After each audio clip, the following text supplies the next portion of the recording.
متقين ولا عدوان إلا على الظالمين نشهد أن لا إله إلا الله وأن محمدا عبده ورسوله اللهم صل وسلم وبارك على سيدنا وحبيبنا المصطفى رسول الله صلى الله عليه وسلم وعلى آله وأصحابه ومن دعا بدعوته ومن استنى بسنته إلى يوم الدين اللهم افتح علينا فتوح العارفين وارزقنا فهم النبيين وحفظ المرسلين وإلهام الملائكة المقربين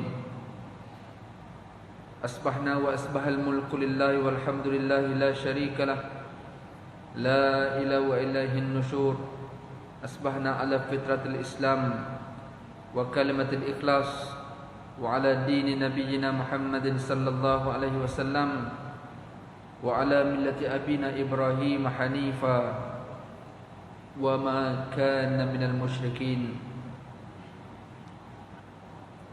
لقد قال الله تعالى في سورة الفجر Allah berfirman dalam ayat yang ke-27 hingga 30 3 ayat yang terakhir surah Al-Fajr sesuai dengan kita sekarang berada pada waktu fajar Allah menyahut, menyeru, memanggil khususnya kepada orang-orang yang beriman.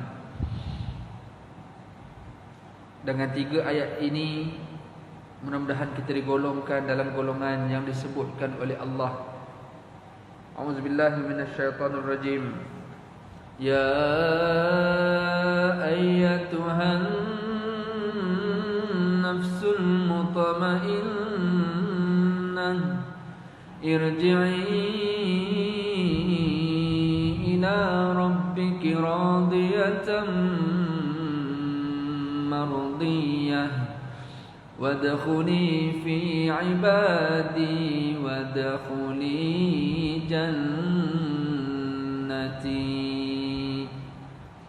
sadaqallahul azim. Dalam 4 ayat yang terakhir ini menerusi ayat 27 hingga 30 ini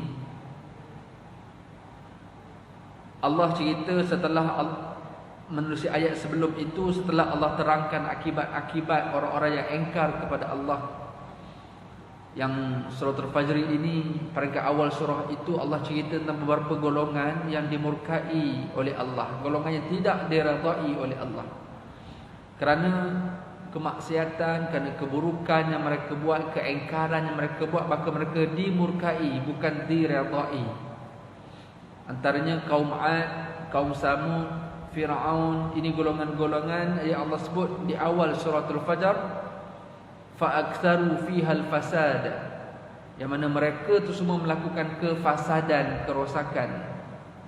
Fasabba alaihim rabbuka sawta azab, maka Allah timpakan kepada mereka balasan seksaan sebagai azab yang pedih kepada mereka di atas keengkaran mereka. Jadi bila Allah dah cerita semua keburukan-keburukan dan ancaman-ancaman itu, maka Allah sebut pada 4 ayat yang terakhir bagi orang-orang yang tidak mengingkari Allah, orang yang mentaati Allah, maka Allah kata, wahai orang-orang yang mempunyai jiwa yang sentiasa tenang, jiwa yang sentiasa tetap dengan kebaikan, dengan ketakwaan dan kepercayaannya serta perlakuannya yang baik. Ni siapa ni orang yang beriman dan beramal soleh ni? Maka Allah kata apa? Kembalilah kepada Tuhanmu dengan keadaan engkau meredai Allah, bermaksud engkau berpuas hati dengan segala nikmat yang telah engkau terima, yang telah diberikan kepadamu. Kita berpuas hati. Radiyatan mardiyah, yang keduanya mardiyah, kita bukan sekadar redha kepada Allah, iaitu nikmat-nikmat Allah yang diberikan kepada kita, malah Allah meredai pula kita. Dan Allah kata, fadkhuli fi ibadi, serta masuklah kamu ke dalam kumpulan hamba-hambaku yang bahagia, dan masuklah pula ke dalam syurga.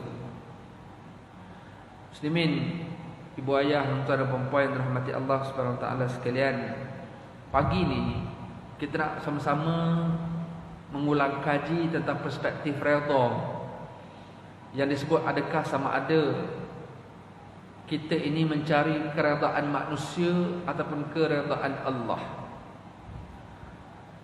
Ada satu kata-kata yang berbunyi radhan nasi ghayatul la tudraku fa alayka bima yasluhuka falzamhu fa innahu la sabila illa radahum fa innahu la sabila ila radahum. Apa maksud kata-kata ni? Keredaan manusia merupakan satu matlamat yang tidak mampu dicapai. Maka hendaklah kamu melakukan apa-apa yang baik buat diri kamu dengan bersungguh-sungguh. Bukan buat untuk orang lain, buat untuk diri kamu dengan sungguh-sungguh. Ini kerana sesungguhnya tidak ada jalan untuk sampai kepada keredaan manusia.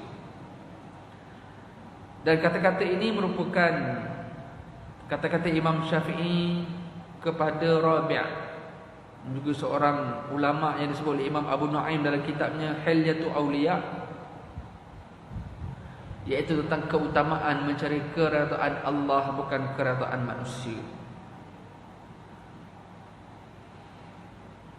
Dalam satu hadis riwayat At-Tirmizi, Nabi SAW telah pun bersabda, "Man iltamasa ridha Allah bi sakhatin nas, kafahu Allahu mu'natan nas.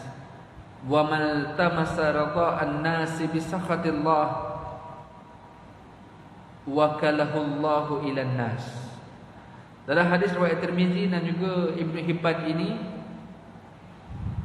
Nabi bersabda, barang siapa yang mencari redha Allah sekalipun memperolehi kemurkaan manusia.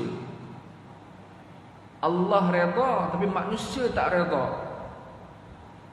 Barang siapa yang mencari redha Allah sekalipun memperolehi kemurkaan manusia, maka Allah akan cukupkan kebergantungan dia terhadap manusia. Mana dia ni jadi orang yang survival. Dia tak ada nak kena sikit-sikit, nak kena tengok manusia, berharap dengan manusia, tak ada. Sebab dia sentiasa mengutamakan redha Allah bukan redha manusia. Tetapi Nabi teruskan, barang siapa yang mencari redha manusia sekalipun memperolehi kemurkaan Allah, maka Allah akan serahkannya kepada manusia. Maksudnya apa? Syekh Mubarakfuri menyebut dalam kitabnya Tuhfatul Ahwazi,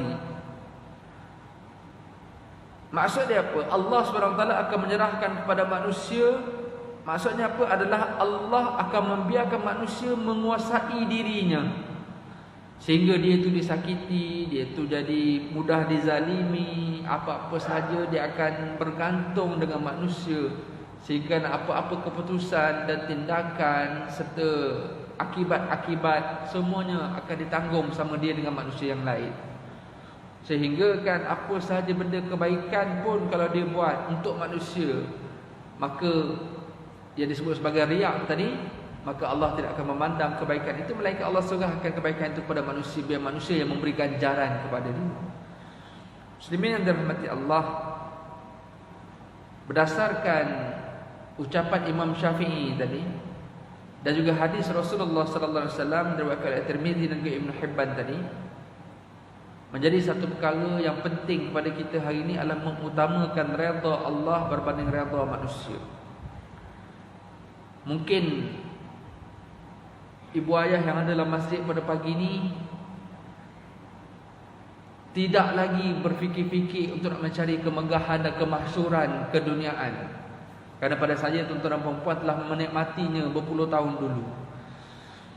Tetapi alangkah malangnya generasi muda hari ini yang didedahkan dengan platform-platform yang disebut sebagai social media pada hari ini, yang memang fungsi social media pada hari ini itu antara fungsi terbesarnya adalah untuk mencari keredaan manusia.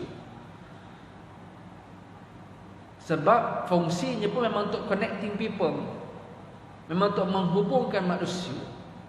Jadi apa saja yang dia buat menyebabkan untuk meraih manusia, meraih sokongan manusia, meraih like manusia, meraih komen manusia dan sebagainya. Satu sudut kita tidak menafikan kebaikan yang ada pada sosial media, namun keburukannya, nampak gayanya di era pada hari ini lebih banyak keburukannya berbanding kebaikannya. Dengan apa yang kita lihat pada hari ini, sosial media yang ada, termasuklah kepada YouTube, yang semua ini menjadi punca pendapatan pula pada hari ini. Dan tidak ada pula sebarang sekatan apa saja konten yang dimasukkan itu, selagi mana tidak ada unsur-unsur menganiaya orang lain. Kalau tidak ada report tentang penganiayaan, maka konten itu akan dibenarkan. Kalau tidak ada report tentang sexual abusement, kalau tidak ada report itu, maka akan dibenarkan keluar. Maka selagi mana benda ni boleh dikeluarkan untuk meraih keredaan manusia, untuk manusia like, manusia komen dan sebagainya, apatah lagi boleh dapat pula menjana pendapatan pula pada setiap view yang ada. Apatah lagi hari ni boleh streaming dan sebagainya. Sebab tu kita tengok konten-konten YouTube kan cerita pasal orang lain, konten YouTube cerita pasal apa-apa saja perkara-perkara yang kontroversi, sebab dia mengundang perhatian manusia itu. Maka ratingnya akan jadi naik dan dia juga akan mendapat pendapatan daripada situ, walaupun kadang-kadang konten itu adalah konten yang tidak benar, konten yang menghasut antara satu sama lain. Tapi bila lagi ramai orang tengok, buat lagi aktiviti perilaku yang kontroversi, walaupun orang kecam tapi ramai orang tengok, tuan-tuan, maka semua ini dipanggil meraih kepada manusia. Maka dalam hadis itu sebut Allah akan serahkan orang macam ni kepada manusia tersebut. Justru tuan-tuan rahmati Allah sekalian, kalau kita mengingati beberapa sejarah para nabi yang terdahulu, termasuklah para sahabat dan juga umat-umat yang terdahulu, sehingga kan kita cukup kenal pada satu kisah. Ada seorang lelaki yang tidak dikenali di kalangan penduduk bumi, tetapi dia sangat terkenal di kalangan penduduk langit. Apa saja yang dia buat bersifat privacy. Apa saja yang dia buat, orang tak tahu sangat apa kebaikan yang dia buat. Orang ini duduk di sebuah tempat yang bernama Yaman, yang jauh daripada kota Madinah. Dia hidup sezaman dengan zaman Rasulullah sallallahu alaihi wasallam, tapi dia ditakdirkan tidak dapat bertemu Rasulullah. Dia hidup sezaman dengan Nabi. Kalau dapat tengok Nabi dan beriman kepada Nabi, dia dapat title sahabat. Tapi oleh kerana beliau ini hidup sezaman dengan Rasulullah, pada satu hari dia nak sangat jumpa Rasulullah. Dalam keadaan dia terpaksa menjaga maknya di Yaman yang sakit, yang tua. Tapi dalam masa yang sama dia nak juga peluang, kalau boleh sekali semua hidup dia nak jumpa Rasulullah di Madinah. Dia pergi ke Madinah untuk bertemu dengan Rasulullah, walaupun dia telah beriman terlebih dahulu dengan Rasulullah. Tapi dia takdirkan sampai di Madinah dia tak dapat bertemu dengan Nabi sallallahu alaihi wasallam. Dia hanya bertemu dengan Sayyidatina Aisyah radhiyallahu anha, dan dia tak boleh lama dan dia terpaksa balik ke Yaman sebab dia perlu menjaga dan menguruskan mak dia. Bila mana kisah itu sampai kepada Rasulullah SAW, Rasulullah kata, adakah kamu kenal siapa orang ni? Dia adalah Uwais bin Amir, yang diberi gelaran Uwais bin Amir Al-Qarni. Dia tidak terkenal di kalangan penduduk bumi, tapi dia sangat terkenal di kalangan penduduk langit.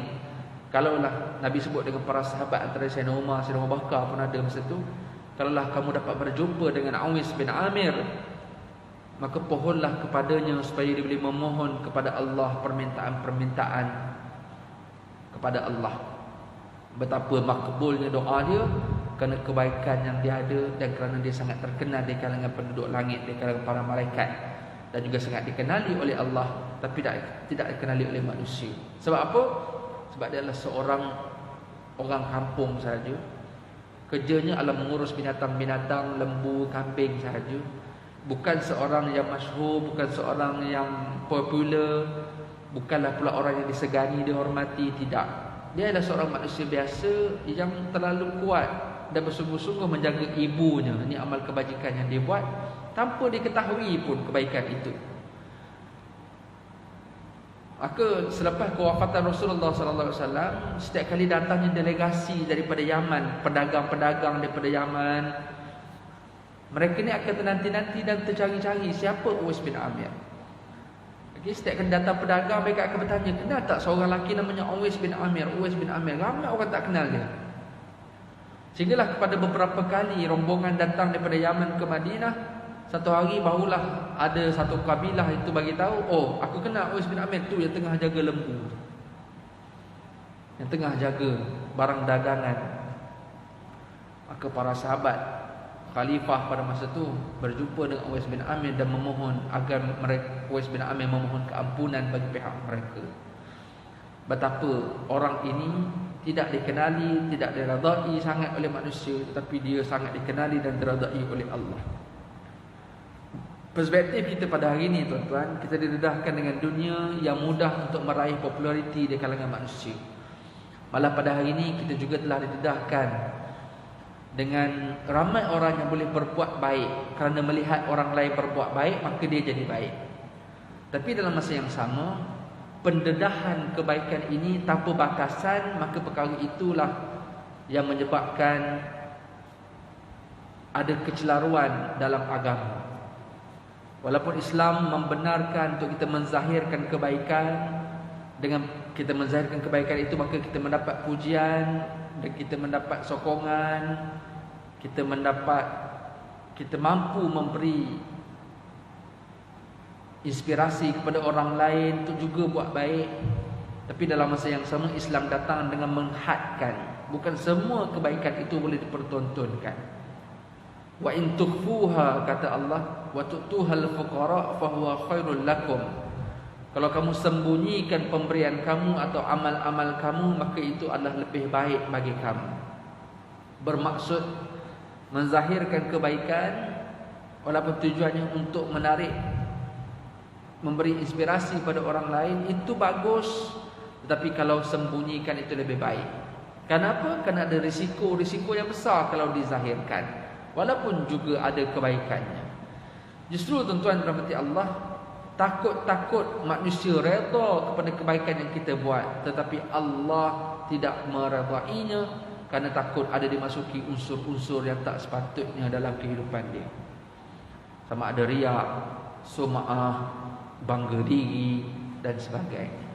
Justru muslimin yang dirahmati Allah, oleh demikian, keutamaan dalam perbincangan kita berpagi ini adalah bagaimana kita mengutamakan keredaan Allah berbanding keredaan manusia. Disebut dalam kitab-kitab tasawuf, ada 3 cara untuk mendapat keredaan Allah, walaupun kadang-kadang mengundang kemurkaan manusia. Yang pertama adalah salimatul akidah. Untuk mendapat keredaan daripada Allah, yang pertama, seseorang itu perlu memiliki akidah yang sejahtera. Satu ikatan kepercayaan yang betul-betul solid, betul-betul murni, betul-betul hanya kepada Allah, tidak kepada yang lain. Dalam arti kata, bila perspektif tauhid itu, perspektif akidah itu disempurnakan, bukan sekadar dia percaya kepada Allah, apa sahaja amalan yang dia buat dia kena persembahkan kepada Allah, bukan persembah kepada manusia. Ni ada orang dia buat amal tapi persembahannya untuk manusia. Itu yang kita takut. Takut. Sebab social media yang ada ni memang kita nak buat untuk Allah, tapi kadang-kadang tarikan untuk nak buat untuk manusia dia pun banyak juga.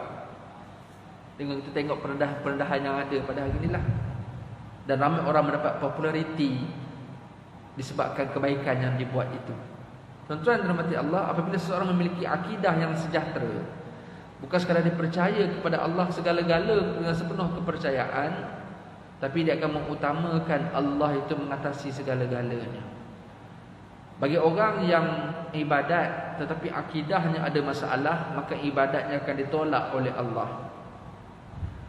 Sebagai contoh, orang yang semayang tapi dalam masa yang sama dia masih melakukan syirik kepada Allah, maka Allah akan tolak semayang. Dalam hadis Nabi menyatakan, man ataka hinan fasaddiquhu bima yaqul lam tuqbal salatahu 40 yawman. Siapa yang pergi jumpa tukang ramal pergi jumpa orang-orang yang boleh tilik nasib, pergi jumpa tok-tok bomoh yang buat dengan cara-cara yang tak betul. Sebab ada tok bomoh yang betul, nama bomoh, tapi ada macam-macam maksud dengan nama bomoh itu. Tapi kalau diguna bomoh-bomoh atau rawatan-rawatan ataupun tukang ramal, tukang tilih ini yang menyeleweng daripada agama, dia percaya apa yang diperkatakan oleh orang-orang ni tadi, tidak diterima solatnya. Lam tuqbal salatahu arba'ina yawman, tidak diterima solatnya 40 hari. Dia bermaksud walaupun orang tu melakukan ibadat, walaupun ibadat yang dia buat itulah ibadat yang paling utama, namanya solat, apatah lagi ibadat yang lain, apatah lagi sedekah dan sebagainya. Kalau solat pun boleh ditolak oleh Allah dengan sebab syirik yang dilakukan. Dia percaya kepada Allah menerusi solat, tapi dalam masa yang sama dia percaya juga benda lain, percaya juga tangkal, percaya juga azimat-azimat tertentu. Maka kepercayaan ini perlu dihakis, perlu disingkirkan daripada kehidupan kita. Walaupun kita hidup dalam dunia moden hari ini, duduk kat kawasan bandar sekalipun, tapi masih lagi ada masyarakat kita yang percaya pada perkara-perkara khurafat, azimat, tangkal, perkara-perkara ni. Sebab pada mereka benda ini memberi manfaat kepada dia. Sedangkan Nabi kata apa? Man wakala tamimatan fala atammallahu lah. Man wakala tamimatan faqad kafara bima unzila ala Muhammad. Siapa yang mempercayai atau menggunakan atau menggantungkan tangkal, menyimpan azimat-azimat dan sebagainya, sesungguhnya Allah tidak akan menyempurnakan permintaannya. Dan yang kedua, sesungguhnya dia telah engkar kepada apa yang diturunkan kepada Nabi Muhammad sallallahu alaihi wasallam. Bermaksud apa tuan-tuan? Kalau dah dibuat baik macam mana sekalipun, tapi dia percaya dengan benda-benda macam ni, maka kebaikannya akan ditolak oleh Allah. Itu satu sudut. Yang kedua, itu dipanggil syirik yang besar.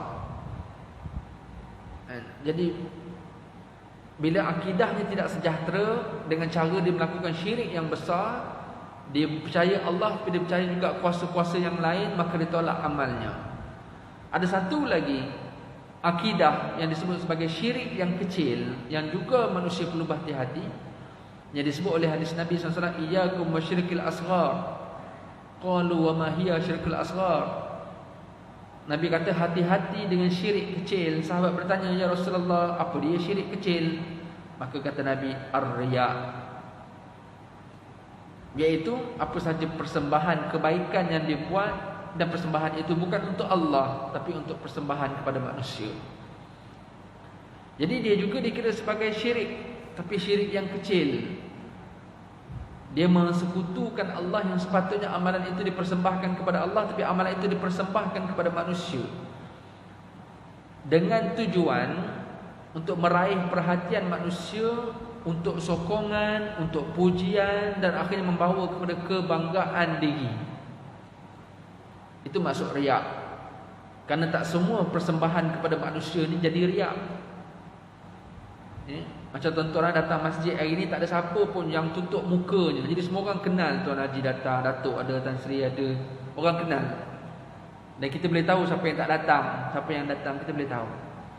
Tapi kita datang ni walaupun orang nampak kita, bukan masuk pula kita riak. Sebab riak itulah benda yang dalam hatinya. Apa tujuan dia datang? Tujuan itulah sebenarnya dikaitkan dengan akidah. Satu simpulan yang menunjukkan matlamatnya.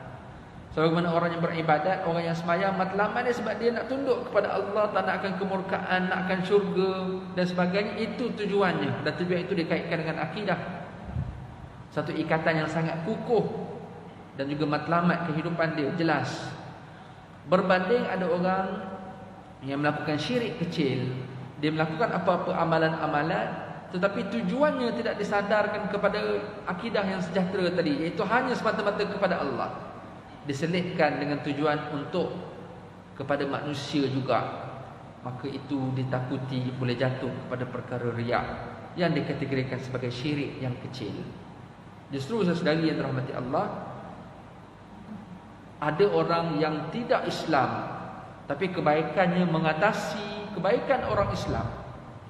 Dari sudut charity-nya, dari sudut dermawan dia, dari sudut bekerja dengan penuh amanah, integriti, tak ada penyelewengan. Dia bukan Islam, maka Allah tidak akan sesekali meredai apa yang dia buat, kerana dia tidak memiliki akidah yang sejahtera tadi. Sebab orang yang tidak beriman kepada Allah, maka Allah tidak akan menerima apa saja kebaikan dia. Disebut dalam ayat 36 surah An-Nisa. Dalam ayat 36 surah An-Nisa ada 10 perkara yang Allah suruh kita buat. Dan yang pertama disebutkan itu yang keutamaan yang perlu dilakukan berbanding yang terakhir. Ada banyak kebaikan-kebaikan yang kita kena buat yang Allah perintahkan menerusi ayat yang ke-36 surah An-Nisa. Dalam banyak-banyak kebaikan itu ada satu perkara yang Allah utamakan dan diletakkan pada tempat yang pertama, bermaksud siapa yang tidak memiliki yang pertama ini, maka dia tidak akan dapat, tidak akan diterima amalan yang kedua hingga yang ke-10 itu. Allah menyatakan wa'budullah wala tusyriku bihi syai'a. Itu yang pertama. Sembahlah Allah dan jangan syirik kepada Allah walau dengan sesuatu pun. Yang kita bincang tadi, syirik tadi, sama ada syirik besar ataupun syirik kecil. Nak sembah Allah, sembah betul-betul. Nak buat kebaikan kepada Allah, buat kebaikan betul-betul, bukan untuk kepada manusia. Apatah lagi hari ini ada orang yang boleh buat kebaikan demi konten, demi untuk tunjuk kepada manusia dengan lakonan-lakonan, tuan. Ini bukan lagi encouragement, ini bukan lagi untuk influence, tapi memang dengan lakonan. Daripada elok-elok tengah normal ni, bila datang kameraman tu jadi tak normal dia, demi lakonan dan konten, bahan-bahan untuk tontonan tadi. Walaupun aktiviti yang dilakukan adalah aktiviti kebaikan, ada orang yang bertindak macam tu. Dia boleh hantar bantuan, elok-elok hantar bantuan, tapi bila datangnya okey, bila kamera ready, dia terus tunjuk yang dia sedang letih menghantar bantuan. Dan ini bukan dibuat-buat, tuan. Ini adalah benda yang dilakonkan dan benda itu berlaku, tuan, dalam kehidupan hari ini, dan dipertontonkan benda itu. Muslimin yang dirahmati Allah, ada orang yang tolong orang masa banjir, dalam keadaan dia boleh tolong dengan penuh kemudahan, tapi apabila datangnya kamera, maka dia sanggup mengedah banjir yang dalam untuk mendapatkan bahan tadi itu, konten demi tontonan tadi. Sedangkan perkara itu boleh membahayakan dan sebagainya. Dan perkara ini berlaku dalam amal kebajikan yang dilaksanakan, tapi mengundang perkara-perkara yang tidak disukai, yang tidak dibenarkan dalam agama kita. Maka bila mana syirik itu terbahagi kepada dua, syirik besar dan syirik kecil, dan apabila Allah meletakkan wa'budullah wala tusyriku bihi syai'a, sembahlah Allah dan jangan syirikkan Allah walau dengan sesuatu pun, maksudnya ada syirik besar, ada syirik kecil. Sebab tu disebut dalam redha yang pertama ini, iaitu salimatul akidah. Akidah, kepercayaan, matlamat, tujuan hidup, tujuan apa saja yang dia buat mesti salimah, mesti sejahtera, mesti solid. Tak boleh ada sikit-sikit untuk tujuan lain, tak boleh. Kalau benda tu untuk Allah, kena untuk Allah. Salimatul akidah. Sebab tu bila Allah sebut dalam ayat 36 surah An-Nisa, yang pertama sekali mesti wa'budullah wa la tusyriku bihi syai'a. Bermaksud siapa yang engkar kepada Allah, maksudnya siapa yang buat baik dalam keadaan riak, ataupun siapa yang tidak Islam, kufur kepada Allah, buatlah baik macam mana pun, Allah tidak akan redha kepada dia. Sebab nombor satu dia tak settle. Tapi kalau dia settle yang pertama, maka dia boleh buat pula yang kedua. Apa dia? Wabil walidaini ihsana, buat baik pada mak ayah. Selepas Allah dan Rasul, mak ayah. Baik macam mana pun dengan dekat luar, dengan kawan baik, dengan jiran baik, tapi dengan mak ayah problem, maka juga problem. Sebab disebut oleh hadis Nabi sallallahu alaihi wasallam, juga dikaitkan dengan redha. Radallahu fi radal walidain wa sakhatallahu fi sakhatil walidain. Keredaan Allah terletak pada keredaan ibu dan ayah, kemurkaan Allah terletak pada kemurkaan ibu dan ayah. Jadi yang pertama, raih redha Allah menerusi wa'budullah, sembah Allah dan tidak syirik, maka Allah redha. Yang kedua, cari redha Allah menerusi buat baik pada mak ayah. Nombor tiga, wabidil qurba,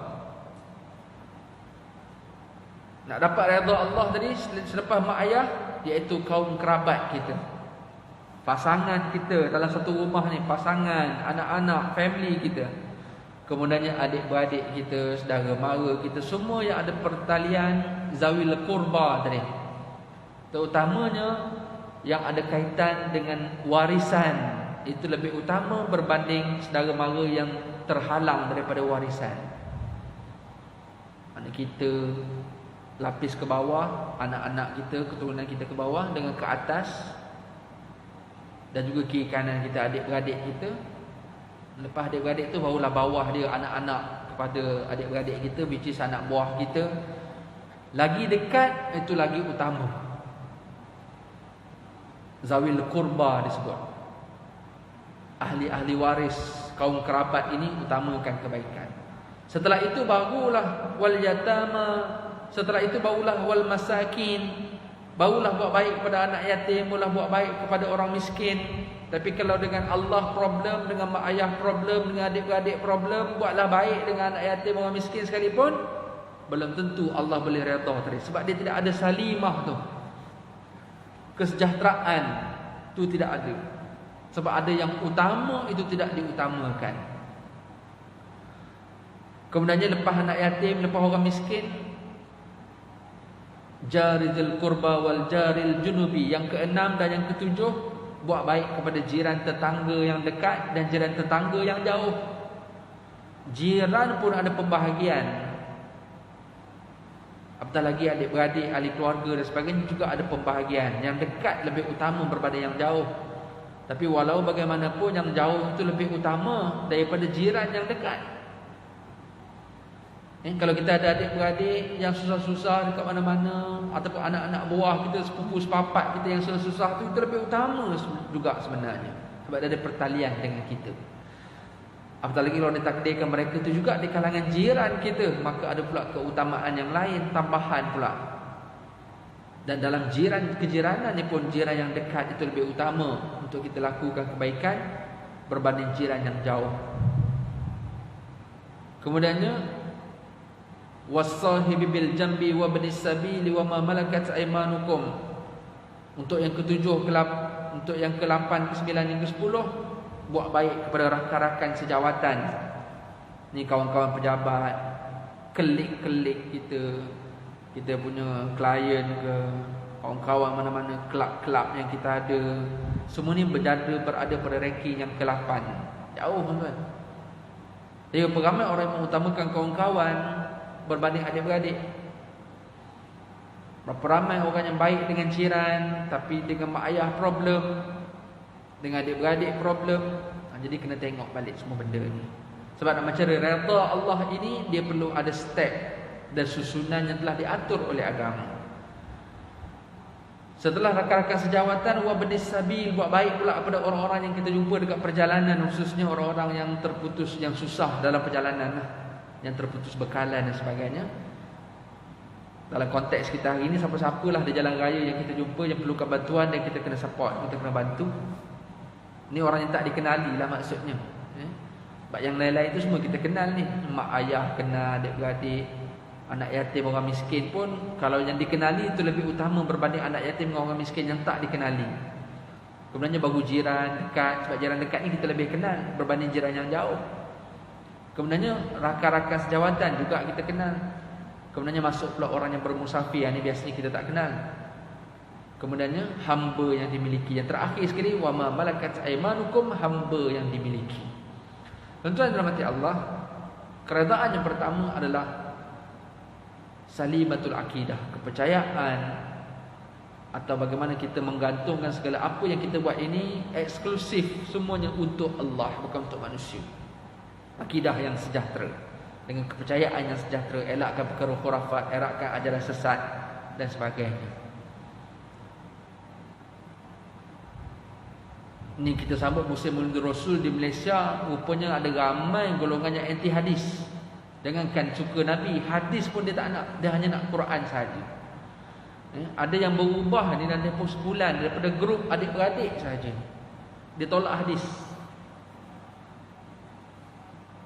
Mungkin kebetulan juga dia mungkin juga tak tak terlalu rapat dengan suami. Suami nampak perubahan yang ada pada isteri dia. Semayang asing-asing sekarang. Tiba boleh dulu elok-elok semayang pakai telekong, sekarang semayang tak pakai telekong. Bila cek balik tengok dia dalam WhatsApp, dia ada dah percaya kepada grup yang tak percaya kepada hadis Nabi pun ada juga. Sebulan je dia duduk dalam grup tu, dia berubah terus. Jadi bila akidah ni problem tuan-tuan, maka takut Allah tolak. Memang Allah tolak pun. Sebab amal nak buat ni kalau tak melalui hadis Nabi, nak buat ikut mana? Banyak arahan syariat itu datang menerusi Al-Quran yang diperincikan oleh hadis. Jadi kalau tak percaya dengan hadis, nak buat amal ikut siapa? Maka itu juga ada kaitan dengan akidah. Sebab dalam rukun iman dia percaya kepada Allah, percaya kepada malaikat, percaya kepada Rasul, percaya kepada kitab, percaya pada hari kiamat, percaya pada qada dan qadar. Ini semua akidah. Yang kedua, untuk mendapat redha daripada Allah, iaitu dengan cara sahihul ibadah. Bila dah akidah dah betul, okey, kita buat ibadat. Sebab memang bila mana kita percaya kepada Allah, tidak Allah utuskan manusia melainkan untuk beribadat kepada Allah, maka kita pun buat ibadat. Kita ni tidak diciptakan memang untuk ibadat. Jadi dah memang buat ibadat, maka pastikan ibadat itu adalah ibadat yang betul, sahihul ibadah. Kerana ada orang buat ibadat dengan cara yang salah, buat dengan cara niat semata-mata. Golongan-golongan yang katanya golongan makrifat apa semua ni, dan followernya ramai dalam sosial media apa dah ni tuan-tuan. Percakapannya semua penuh dengan akal, dengan fikiran, dengan analogi saja. Dan lama kelamaan makin merapu perkataannya, tanpa sandaran, tanpa pegangan yang kukuh. Maka buat ibadatlah kerana ibadat yang tak betul. Kalau yang semayang juga, alhamdulillah dah boleh semayang kat masjid, tapi juga semayang juga masih ada problem. Sujud tak betul, bacaan tak betul lagi sebagainya, maka kena improve. Sebab alang-alang nak redha daripada Allah, dah boleh buat ibadat, kena pastikan ibadat itu betul. Walaupun niatnya betul kerana Allah, tapi kalau ibadat itu tak betul, maka Allah tetap akan tolak. Kalaulah Allah boleh faham hati kita, kita kata tak apalah saya salah pun, tapi Allah tahu hati saya ikhlas kerana Allah. Kalau macam tu, Allah tak perlulah utuskan Rasul-Rasul untuk mengajar kepada kita tentang cara ibadat. Malah Rasul itu sendiri diutuskan malaikat untuk mengajarkan ibadat. Solat itu sendiri malaikat Jibril yang mengajar Rasulullah sallallahu alaihi wasallam, tanpa direka cipta sendiri oleh Nabi, tak. Apatah lagi kita pada hari ini, semestinya bila mana kita beribadat, terutamanya solat, sallu kama ra'aitumuni usalli. Hadis itu sangat simple, memberi maksud.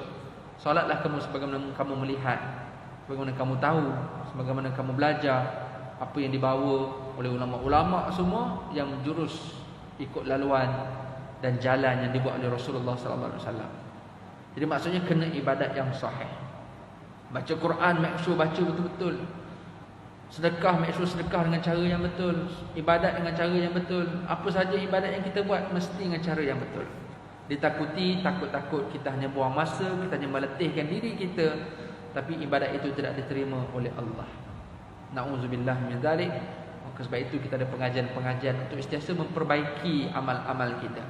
Kita alhamdulillah berdoa Allah pilih untuk buat amal. Tinggal lagi adalah bagaimana kita nak sempurnakan amal-amal yang kita buat. Yang ketiga, yang terakhir pada pagi ini, untuk mendapat keredaan Allah setelah akidah yang sejahtera, setelah amal yang betul, maka yang ketiga adalah matinul khuluq. Untuk mendapat keredaan Allah akan diterjemahkan dengan akhlak yang mantap. Dengan akidah dan ibadah yang betul itu, akidah yang sejahtera, maka akan menghasilkan peribadi, menghasilkan personality yang benar-benar diterima oleh Allah. Dia akan membentuk karakter. Maka kalau orang itu kuat baca Al-Quran, rajin baca Al-Quran, tapi karakternya masih lagi rajin mengumpat, rajin lagi bercakap buruk pasal orang lain, maka dia belum mampu lagi untuk mendapatkan keredaan Allah sepenuhnya. Kerana amal-amal yang dilakukan belum boleh membentuk personality dia. Ada orang yang kuat solat ni, tapi dalam masa yang sama dia masih lagi terlibat dengan rasuah. Maka akhlak ini, akhlak yang dicela dalam agama, maka ditakuti dia masih lagi belum diredai oleh Allah. Walaupun dia tidak berdosa kerana dia semayang, dia tak dihukum dosa dengan sebab tak semayang, sebab dia semayang, tetapi solat itu masih belum memberi kesan kepada personaliti. Sedangkan kemuncak kepada solat adalah dia akan terhalang daripada melakukan kejahatan. Innas salata tanha 'anil fahsya'i wal munkar. Jadi maksudnya kalau dia masih buat jahat dalam keadaan dia solat, dalam keadaan dia buat ibadat tapi kejahatan masih buat, maknanya dia belum mendapat akhlak dan personaliti, belum terhasil daripada amal perbuatan dan juga akidah yang dia ada. Maka kena improve, kena perbaiki lagi ibadat, kena perkukuhkan lagi akidah, barulah lama kelamaan dia akan dapat improve dari sudut personaliti dia. Pergilah haji macam mana sekalipun, tapi kalau orang tengok dia tu kedekut, maka orang panggil dia haji bakhil. Orang tetap tak suka dia, orang nampak personaliti. Jadilah penceramah yang macam mana pun, boleh baca ayat Quran, boleh baca hadis Nabi, hafal semua sekali. Tapi kalau di luar orang jumpa dia dalam beberapa watak-watak yang tak sepatutnya, maka orang akan nampak yang tu bukan apa yang diucapkan. Jadi sebab tu personaliti dan akhlaknya antara benda penting. Dan setengah perbincangan ilmu, akhlak dan adab ialah perkara yang paling utama sebelum nak buat satu-satu perkara. Sebab dengan Allah ketika beribadat pun kena ada akhlak, dalam ibadat pun kena ada akhlak, apatah lagi di luar ibadat. Maka akidah dan ibadah itulah benda yang utama. Dalam akidah dan ibadah pun kena ada adab. Kita dengan Allah kena beradab, dalam solat kena beradab, buat sedekah kena beradab, apa saja benda yang kita buat kena beradab. Menuntut ilmu kena beradab. Jadi setengah ulama meletakkan al-akhlak itu benda yang lebih utama berbanding yang lain-lain. Justru tuan-tuan dan rahmati Allah, ibu ayah semua, akidah yang sejahtera datang daripada ilmu tauhid. Ibadah yang diterima, ibadat yang betul datang daripada ilmu fiqh. Akhlak yang jitu, yang mantap datang daripada ilmu tasawuf. Maka tiga sendi, tiga serangkai ini, akidah, syariah, fiqh ini, termasuklah akhlak, tiga perkara yang tak boleh dipisahkan. Tidak boleh dipisahkan. Kalau kita nak pergi makan di restoran pun perlu dikaitkan dengan tiga benda ni. Aku nak makan restoran, apa akidahnya? Oh, kena restoran tu akidahnya kena makanan yang halal lah. Sebab akidah mengatakan kena makan benda yang halal. Kemudiannya fiqahnya macam mana pula? Tengoklah kat situ macam mana dari sudut fiqahnya. Walaupun yang menyediakan tu orang bukan Islam, tapi sumbernya pada sumber yang halal, tidak ada keraguan, kebetulan kedai tu ada logo halal pula. Okey, alhamdulillah dari sudut fiqahnya alhamdulillah. Tapi kalau tengok dalam pekerja tak Islam, betul ada keraguan pula, tak tahu sumber daripada mana. Lepas tu dengar pula cerita orang kata masakannya ada campur pula ini. Jadi kita dah timbul ragu-ragu, maka fiqh kata apa? Tinggal yang ragu-ragu, pergi cari yang yakin. Nak makan ke kedai makan pun kena ada akidah, kena ada syariah, kena ada fiqh. Apatah lagi kena ada akhlak, kena ada adab. Maka sebab tu makan tetap dengan adab, dengan akhlak dan sebagainya. Jadi tiga perkara penting ini, tiga sendi agama disebut perkara yang tidak boleh dipisahkan demi meraih redha daripada Allah. Justru ibu ayah dan rahmati Allah sekalian, dengan ingatan bersama pada pagi ini untuk kita berbicara tentang keutamaan mendapatkan redha Allah walaupun manusia murka kepada kita, maka Allah akan berikan kita kecukupan daripada bergantung dengan manusia. Maka kita akan jadi relax. Kita akan jadi relax. Kalau orang tak kenal kita pun tak apa, orang tak sokong kita pun tak apa, tapi dengan syarat dia kena buat benda yang betul lah dulu. Sebab ada orang dia rasa orang tak sokong dia, memang tak sokong sebab dia tak betul. Jadi dia rasa dia betul, itu pun tak boleh juga. Maka sebab tu akidah tu kena jaga betul. Jadi kena cari redha Allah walaupun manusia tak redha, maka Allah akan cukupkan kebergantungan dia dengan manusia. Tapi siapa yang mencari redha manusia walaupun mengundang murka daripada Allah, maka Allah akan serahkan dia kepada manusia. Biar manusia yang hukum dia, biar manusia yang bagi dia pahala kalau dia rasa manusia tu yang lebih utama daripada Allah. Muslimin yang dirahmati Allah sekalian, itulah perbincangan kita pada pagi ini, iaitu dengan tajuk redha yang hilang. Kita mencari balik redha itu. Mudah-mudahan kita sentiasa diredai, dalam masa yang sama kita juga meredai terhadap apa sahaja nikmat yang Allah beri kepada kita, maka kita menerimanya bukan sekadar nikmat, tapi juga ujian-ujian yang ada pun yang kita tak suka, tetap juga kita terima dengan hati yang lapang, hati yang redha. Maka itulah yang menjadi sebab, sama ada kita terima benda baik, kita redha, kita bersyukur. Yang kedua, bila benda yang kita tak suka juga kita terima dengan hati yang lapang, maka daripada situlah kita akan dapat mardiyah, iaitu kita akan dapat keredaan daripada Allah. Aku qauli hadza wa astaghfirullahal azim. Itu sahaja perbincangan pada pagi ini. Semoga ada manfaat untuk kita semua. Minta maaf salah silap. Semoga Allah terus memberikan keselamatan, kesejahteraan kepada kita di musim endemik ini, dan semoga kita terus berbakti dan beramal sekadar yang kita boleh. Dalam masa yang sama kita menjaga kebaikan untuk kita dan juga kebaikan kepada orang lain juga. Wabillahi taufiq wal hidayah. Assalamualaikum warahmatullahi wabarakatuh. Subhanakallahumma wa bihamdik, asyhadu an la ilaha illa anta, nastaghfiruka wa natubu ilaik. Bismillahirrahmanirrahim. Wal 'asr. Innal insana lafi khusr illa alladhina amanu wa 'amilus shalihat wa tawasaw bil haqqi wa tawasaw bis sabr. A'udzu billahi minasyaitonir rajim. Bismillahirrahmanirrahim. Allahumma 'allimna ma yanfa'una wa anfa'na bima 'allamtana. Allahumma ij'alna minal ladzina yastami'una al-qawla fattabi'una ahsana. Wa sallallahu ala sayyidina Muhammad wa ala alihi wa sahbihi ajma'in. Walhamdulillahi rabbil alamin.